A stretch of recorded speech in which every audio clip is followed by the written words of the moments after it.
So let me introduce myself. My name is Paweł Kamowski, and I am indeed a legal expert in the ELRC project. And my presentation today is going to be about the legal framework for contributing data to the ELRC.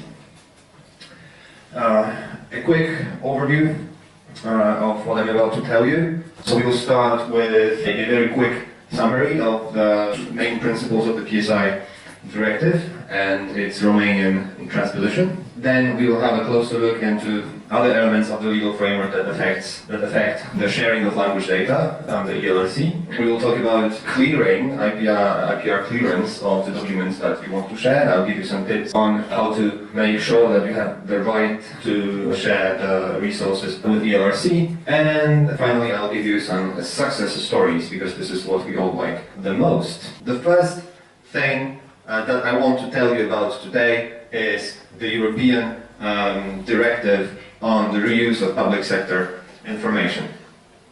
So this directive was initially adopted in 2003, then it was rather substantially amended in 2013, and the deadline for the transposition of this new amended directive was the 18th of July 2015. So by now all the EU member states have transposed the new version of the directive.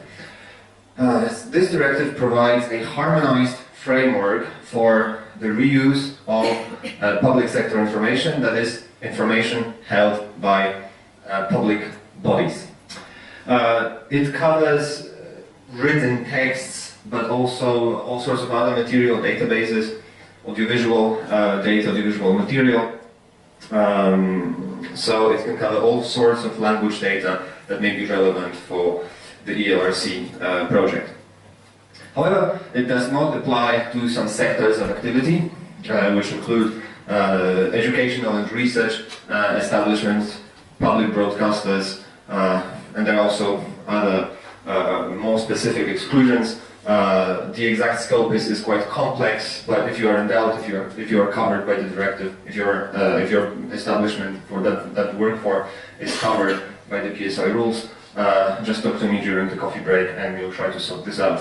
So in Romania we have the law of the 25th of April 2007 that has already been mentioned today, which was indeed the first implementation of the PSI directive. This law was amended twice, in 2008 and then in 2015. Now today we have also mentioned the government ordinance that specifies the framework for sharing public sector information in Romania. We have learned that there is a Romanian national data license, which also forms a part of the public sector information policy in Romania. But it doesn't actually stop here. There are other elements of the framework that can be taken into account, or should be taken into account, and these include especially the law 2001 about the free access to information of public interest, I suppose. And actually, one should not forget that Article 9b of the Romanian Copyright Act says that in Romania, official texts of political,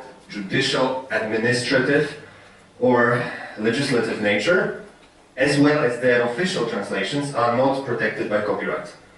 Okay, so in Romania, some categories of official documents are excluded from copyright, which is not the case in all the member states. So it's good to have this in mind for the rest of this presentation. Lovely. So the structure of the framework, the legal framework of regarding the sharing and reuse of public sector information looks a little bit like a cake, a birthday cake of a sort. I usually give this presentation after the lunch break. Some people are not very interested in the cake. But now, thank you to the organizers, thank you for the perfect timing. It's right before the lunch break, so everyone is interested in the cake. Have a look at the cake, and I'll move to the next slide and I'll develop further.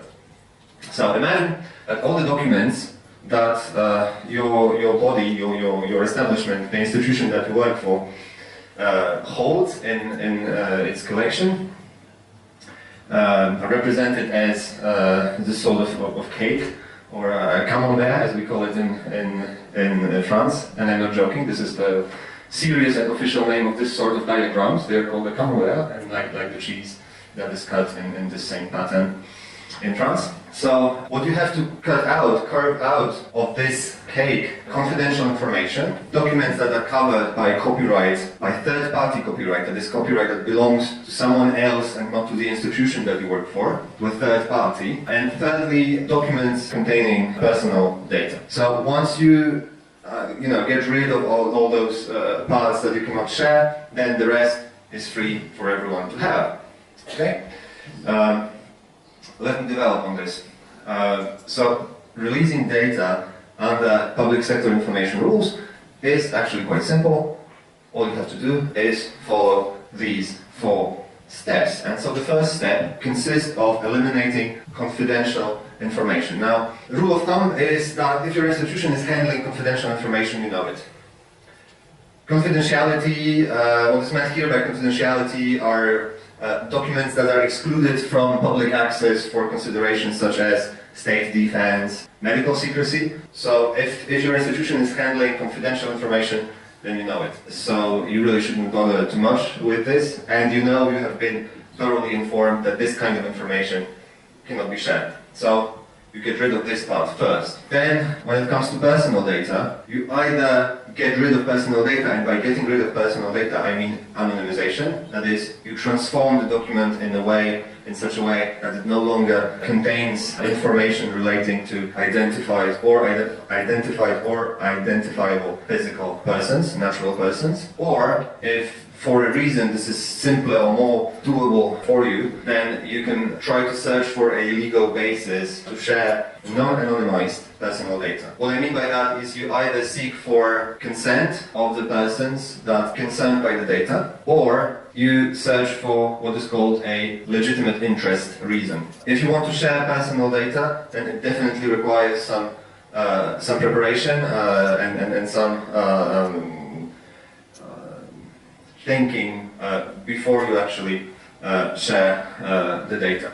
And if you don't want to get bothered with these considerations, you anonymize. Well, of course, anonymization is not simple, so sometimes it's simpler to take other steps.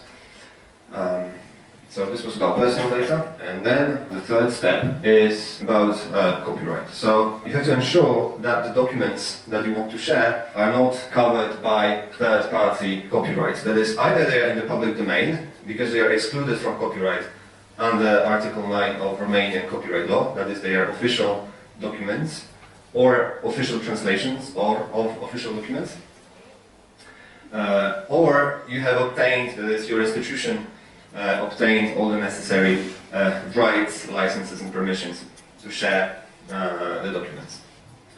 And we will develop even further on that. So there will be one more slide about this where I'll give you some tips on how to make sure that you do not infringe third parties' copyright. And then for what's left, you just follow the national PSI policy. So we have been told this morning that in Romania there is a national data license, a special Romanian license written specifically to share public sector information or open data.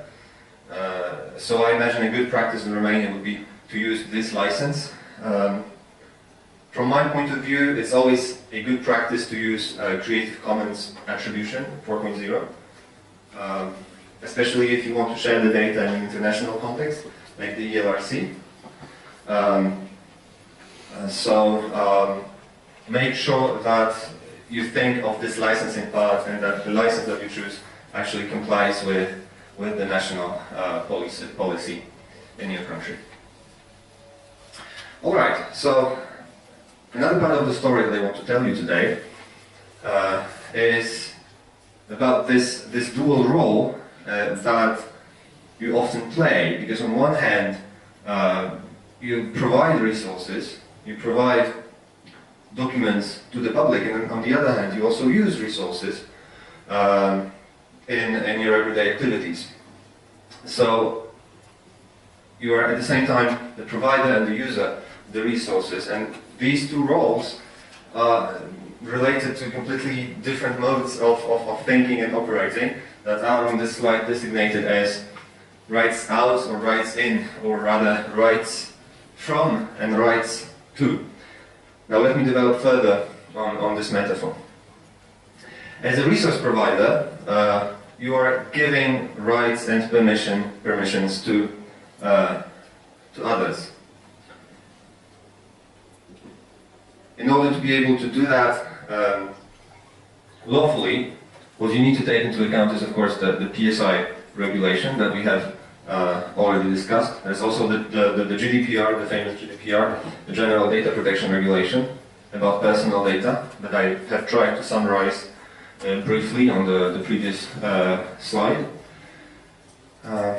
Then there is this necessity not to infringe third parties' copyright. This is probably the most problematic part of this activity of sharing data. Now, how to make sure that you do not infringe third parties' copyright? Well, in Romania, just like in many other European countries, most European countries actually, the rule is that copyright belongs to the person who created the work. Okay? The same applies to translations. So, by default, copyright in a translation belongs to the translator. Now, if your institution is hiring subcontractors who is outsourcing translation, what often happens is that the legal status of those translations is not properly regulated in the contract. In other words, in the contract for language services, for translation services, there is nothing about copyright in the translations, which is problematic because it means that probably the translation company retains copyright in those translations, and you cannot legally share them under the PSI framework. So in order to avoid it, and this is not only for the purposes of sharing within the ELRC, this is also for the legal security of your institution.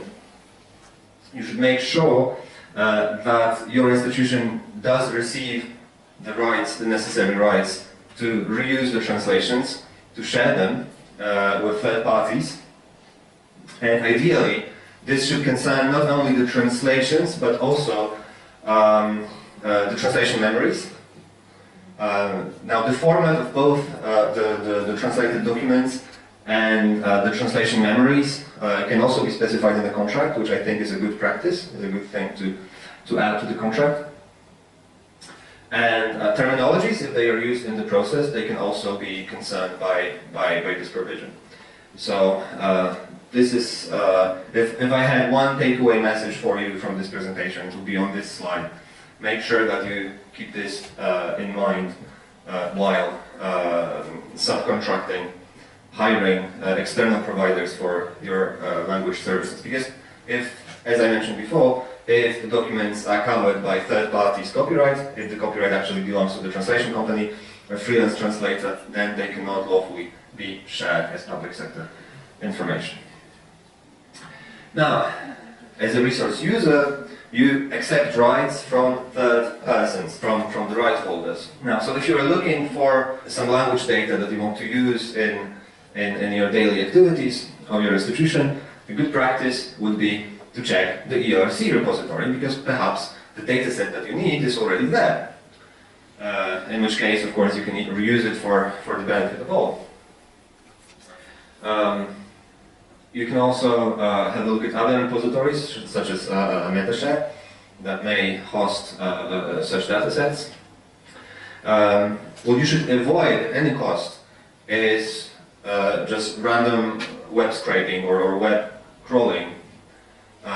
What some projects do, assuming that, if it's on the internet, the open internet, then I obviously have the right to use it, so I'll just download it. I will make the copies of all the documents, of the relevant documents available on the public internet, and I will make a language resource out of it.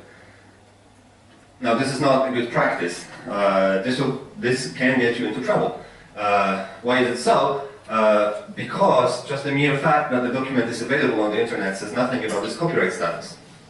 Okay, so it may be protected by copyright, and therefore cannot be reproduced, cannot be copied without the permission of the right holder. It can sure be read, accessed via your web browser, because this is what it's there for, but it does not mean that it can be just copied and reused as part of a language resource.